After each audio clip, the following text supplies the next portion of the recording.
નમસ્કાર ભક્તજનો, આજે આપણે આ વિડીયોમાં દશામાના વ્રત વિશે વાત કરીશું. દશામાનું વ્રત અષાઢવદ અમાસથી શરૂ થાય છે. વહેલી સવારે સ્નાન કરી ધૂપ દીવો કરી શ્રદ્ધાપૂર્વક દશામાની કથા સાંભળવી. 10 દિવસ સુધી નકોરડા ઉપવાસ કરવા, માટીની સાંઢણી બનાવવી અને તેનું પૂજન કરવું અને 10મા દિવસે એ સાંઢણીને નદીમાં પધરાવવી. 5મા વર્ષે વ્રતની ઉજવણી કરવી. યથાશક્તિ સોના, ચાંદી કે પંચધાતુની સાંઢણી બનાવડાવીને બ્રાહ્મણને દાનમાં આપવી. વસ્ત્રદાન કરવું અને દક્ષિણા આપવી. ભક્તિભાવપૂર્વક દશામાનું વ્રત કરનારની સુખ, શાંતિ અને સમૃદ્ધિ જળવાઈ રહે છે. હવે આપણે વાત કરીએ દશામાની વ્રત કથાની. સુવર્ણપુર નગરીમાં અભયસેન નામનો ઘણો જ ગર્વિષ્ઠ રાજા રાજ કરતો હતો. નગરની સમૃદ્ધિનો પાર નહોતો. રાજાની ગુણિયલ, સંસ્કારી અને અતિ સુશીલ તથા રૂપવતી રાણીનું નામ અનંગસેના હતું. રાણી ઘણી જ નમ્ર અને ધર્મિષ્ઠ હતી. એ ઘણીવાર રાજાને અહંકાર ન કરવા સમજાવતી, પણ રાજા એની વાત કદી નહોતો સાંભળતો. એક દિવસ રાજમહેલના ઝરૂખે બેઠેલી રાણીએ નદીના કિનારે સ્ત્રીઓને વ્રત કરતી જોઈ. તેથી રાણીએ કુતૂહલવશ થઈને તરત દાસીને આજ્ઞા આપી કે નદી કિનારે સોળે શણગાર સજીને ટોળે બેઠેલી આ સ્ત્રીઓ શું કરે છે તે જાણી લાવ. દાસી દોડતી દોડતી સ્ત્રીઓ પાસે ગઈ અને પૂછવા લાગી કે તમે બધી અહીં શું કરો છો? ત્યારે એક સ્ત્રીએ જવાબ આપતા કહ્યું કે અમે દશામાનું વ્રત કરીએ છીએ. આ વ્રતની વિધિ એવી છે કે સૂતરના 10 તાર લઈ 10 ગાંઠ વાળવી, ગાંઠે ગાંઠે કંકુના ચાંદલા કરવા. ત્યારબાદ સ્ત્રીએ વ્રત ક્યારે કરવું, કેવી રીતે કરવું તે બધું જણાવ્યું. દાસીએ મહેલમાં આવીને રાણીને બધી વાત કરી. ધાર્મિક સ્વભાવની રાણીને પણ આ વ્રત કરવાની ઈચ્છા થઈ. તેણે મનથી વ્રત કરવાનું નક્કી કર્યું.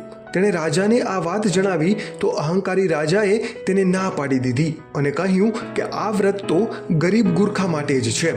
આપણે તો ઘણી સાહેબી છે, ધન દોલત, નોકર ચાકર, બાગ બગીચા, રાજપાટ બધું છે. માટે આ વ્રત વિશે વિચારવાનું તું છોડી દે. રાજાના અભિમાનભર્યા વચન સાંભળીને રાણીનું દિલ દુભાયું. એ જાણતી હતી કે ગમે તેવી સમજાવટ છતાં અભિમાની રાજા એકનો બે નથી થવાનો. રાજાએ અહંકાર, ગર્વ અને અભિમાનમાં ચકચૂર થઈને દશામાના વ્રતનું અપમાન કર્યું. તેથી દશામાના ક્રોધનો પાર ન રહ્યો. માતાજીએ રાજાના સપનામાં આવીને એક જ શબ્દ કહ્યો કે પડું છું. બીજા જ દિવસે પડોશી રાજા લાવ લશ્કર સાથે તેના રાજ પર ચઢી આવ્યો. આવા અણધાર્યા હુમલાથી રાજા અભયસેન ગભરાઈ ગયો. જીવ બચાવવા માટે રાણી અને બંને કુંવરોને લઈને તે જંગલના રસ્તે ભાગ્યો. રાણી અનંગસેન મનમાં સમજે છે કે પોતાના પતિએ કરેલા દશામાના વ્રતના અપમાનથી આ દશા પ્રાપ્ત થઈ છે. ઘોર જંગલમાં રાજા રાણી ઉઘાડા પગે ચાલ્યા જાય છે. પગમાં કાંટા કાંકરા લાગે છે. દુઃખ અને થાકનો પાર નથી. બધાને તરસ લાગે છે. એટલામાં એક વાવ આવી. રાજા પાણી લેવા માટે વાવમાં ઉતર્યો તો દશામાએ અદૃશ્ય રહીને બંને કુંવરોને ખેંચી લીધા. કુંવરોને અદૃશ્ય થઈ ગયેલા જાણીને રાણી વિલાપ કરવા લાગી. રાજા પણ મનમાં સમજી ગયો કે નક્કી આ દશામાનો કોપ છે. એ રાણીને આશ્વાસન આપતા સમજાવે છે કે જેણે આપ્યા એણે લઈ લીધા, હવે પાછા એ જ આપશે. રુદન કરતી રાણીને સમજાવતો રાજા આગળ ચાલ્યો.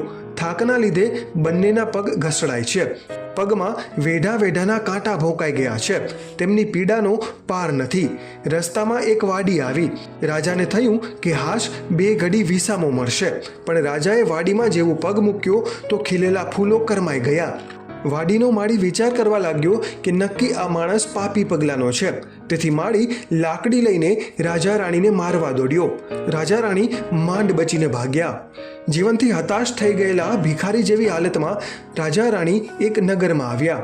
એ નગર રાજાની બહેનનું હતું. રાજાને આશા હતી કે બહેન જરૂર આશરો આપશે. એણે પાદરેથી પોતાની બહેનને સંદેશો મોકલ્યો કે તેનો ભાઈ આવ્યો છે. બહેને પોતાના ભાઈને સોનાની ગાગરમાં સુખડી મોકલાવી અને સાથે સોનાની સાંકળી મૂકી. પણ સોનાની ગાગર પિત્તળની બની ગઈ. સુખડી ઈંટના કટકા બની ગઈ અને સોનાની સાંકળીના બદલે ગાગરમાંથી ફૂફાડા મારતો કાળો નાગ નીકળ્યો. રાજા વિચાર કરવા લાગ્યો કે મારી સગી બહેન મને મારી નાખવા આવું ન કરે. નક્કી આ દશામાના કોપને કારણે જ થયું છે. આવો વિચાર કરી રાજાએ ગાગર ત્યાં જ દાટી દીધી અને રાણીને લઈને તે આગળ ચાલી નીકળ્યો. ચાલતા ચાલતા એક નદી આવી. નદીના કાંઠે ચીબડાના વાડા છે. રાજા બે હાથ જોડીને વાડાના માલિકને કરગરવા લાગ્યો કે ભાઈ 7 દિવસથી ભૂખ્યા છીએ, દયા કરીને એક ચીબડું આપ. ખેડૂતને દયા આવી અને તેણે એક ચીબડું આપ્યું. રાજાએ નક્કી કર્યું કે આગળ જઈને થોડો વિશ્રામ કર્યા પછી ચીબડું ખાવ. પણ રાજા ચીબડું ખાય એ પહેલાં બન્યું એવું કે એ ગામના રાજાનો કુંવર 2 દિવસ પહેલાં રિસાઈને ભાગી ગયો હતો. સિપાઈઓ કુંવરની શોધમાં નીકળ્યા હતા. દશામાના કોપના કારણે રાજાના હાથમાં જે ચીબડું હતું એ કુંવરનું માથું બની ગયું. આ માથા પર નજર પડતા જ સિપાઈઓએ દોડીને રાજા અભયસેનને પકડી લીધો. દોરડાથી બાંધીને લાતો મારતા તેઓ નગરમાં લઈ આવ્યા. નગરના રાજાને આ બધી વાત કરી. રાજાએ પોતાના કુંવરની હત્યા કરવા બદલ અભયસેનને કાળ કોટડીનો હુકમ આપી બંદીખાનામાં નાખી દીધો. રાજા વગર વાંકે કેદ થયો. તેથી રાણી અનંગસેના પર દુઃખનો પહાડ તૂટી પડ્યો. એ રોજ જંગલમાં જતી અને લાકડાનો ભારો લઈ આવતી. એ વેચીને જે પૈસા મળતા એમાંથી એ પોતાના પેટનો ખાડો પૂરતી. આમ દિવસો પર દિવસો પસાર થવા લાગ્યા. ફરી અષાઢ મહિનો આવ્યો. અનંગસેનાએ અષાઢની અમાસે એટલે કે દિવાસાના દિવસે દશામાનું વ્રત શરૂ કર્યું. દશામાના વ્રતના 10 દિવસ તેણે નકોરડા ઉપવાસ કર્યા અને માતાજીની ભક્તિ કરી. રાણી અનંગસેનાની અપાર ભક્તિ જોઈ દશામાનો કોપ શમી ગયો. માતાજીએ રાણીને આશીર્વાદ આપતા કહ્યું કે કાલે તને તારો પતિ પાછો મળશે. એ જ રાત્રે દશામાએ નગરના રાજાને સપનામાં જઈને આદેશ આપ્યો કે તે નિર્દોષ માણસને કેદમાં પૂર્યો છે. તારો કુંવર તો એના મોસાળમાં લીલા લહેર કરે છે અને સવારે પાછો આવી જશે. સવાર પડતા જ દશામાની કૃપાથી કુંવર પાછો આવી ગયો. રાજાએ જાતે જઈને અભયસેનને બંદીખાનામાંથી મુક્ત કરી માફી માગી. એટલું જ નહીં પણ ખૂબ ધન પણ આપ્યું. રાજા રાણી રથમાં બેસીને સુવર્ણપુર આવવા નીકળ્યા. રસ્તામાં બહેનનું નગર આવ્યું. રાજાની પેલી ગાગર ફરી સોનાની બની ગઈ હતી. ગાગરમાં સોનાની સાંકડી અને સુકડી હતી. એટલામાં બહેન પણ આવી. આગ્રહ કરીને તે ભાઈ ભાભીને ઘરે લઈ ગઈ. 2 દિવસ બહેનના ઘરે રોકાઈને રાજા રાણી ફરી આગળ ચાલ્યા. રસ્તામાં વાવ આવી. જોયું તો વાવના કાંઠે દશામાં વૃદ્ધ ડોશીનું રૂપ ધારણ કરીને ઊભા હતા અને બંને કુંવરો એમની આંગળી પકડીને ઊભા હતા. રાજા રાણી તરત જ માતાજીને ઓળખી ગયા અને લાકડીની જેમ માતાજીના પગમાં પડી ગયા.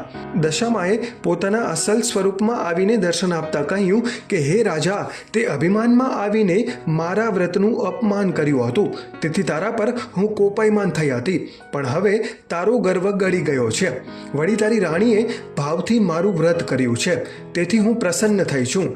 તારું રાજ તને પાછું મળી જશે.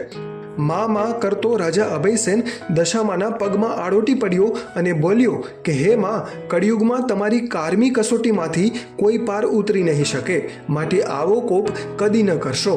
દશામાં મધુર હાસ્ય વેરતા બોલ્યા કે તારી વાત કબૂલ કરું છું. કળિયુગમાં જે કોઈ મારી કથા સાંભળશે કે સંભળાવશે તેની દશા સદા સારી રહેશે. આમ કહી દશામાં અદૃશ્ય થઈ ગયા. રાજા રાણી બંને કુંવરો સાથે પોતાના રાજ્યમાં આવ્યા. અભયસેનના સેનાપતિએ પડોશી રાજાને હરાવીને રાજ પાછું મેળવ્યું હતું.